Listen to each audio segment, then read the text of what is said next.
Como Deus abomina o pecado, mas ama o pecador? Essa é uma pergunta que causa bastante repercussão e para obtermos uma resposta precisaremos ler alguns versículos da Bíblia.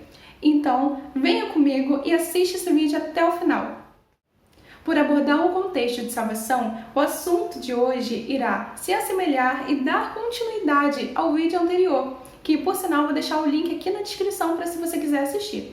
Então, lá no livro de Romanos, no capítulo 3, do 23 ao 26, vai dizer o seguinte: pois todos pecaram e não alcançam o padrão da glória de Deus. Mas Ele, em sua graça, nos declara justos por meio de Cristo Jesus, que nos resgatou do castigo por nossos pecados. Deus apresentou Jesus como sacrifício pelo pecado, com o sangue que Ele derramou, mostrando assim sua justiça em favor dos que creem.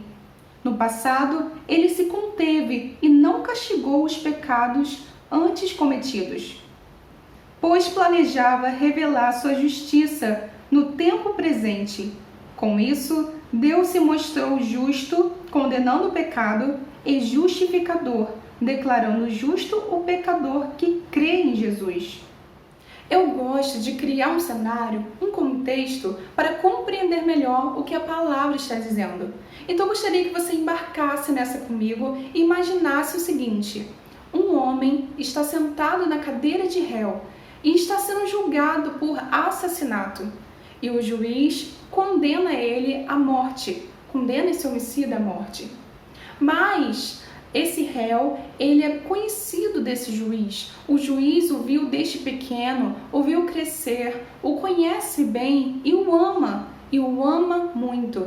Então é muito complicado para esse juiz condenar alguém que ele ama muito à morte. Mas ele não pode deixar de fazer isso porque ele é um juiz justo e essas são as regras daquele país. Então, o juiz, ele teve uma brilhante ideia.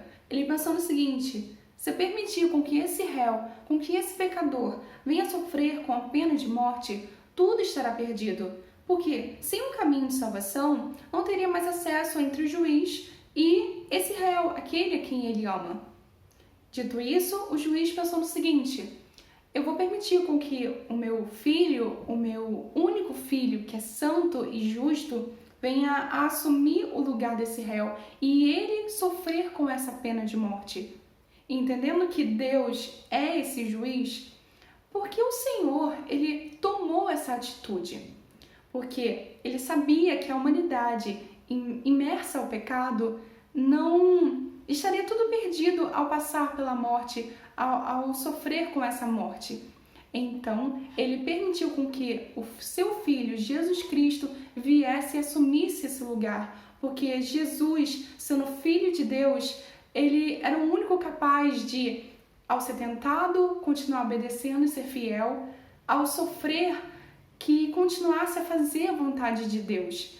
E ao morrer, não permanecesse na morte, mas ressuscitasse ao terceiro dia. Deus, ele continua abolindo o pecado. E o pecado, ele vem e gera a morte.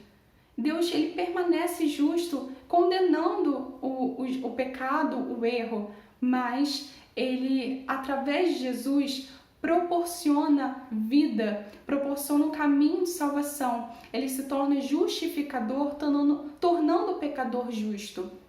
É isso que o Senhor fez, né? Ele condena o pecado e continuará condenando, mas ele proporciona vida, um caminho, uma escolha. Espero que essa palavra tenha edificado você e fique com Deus.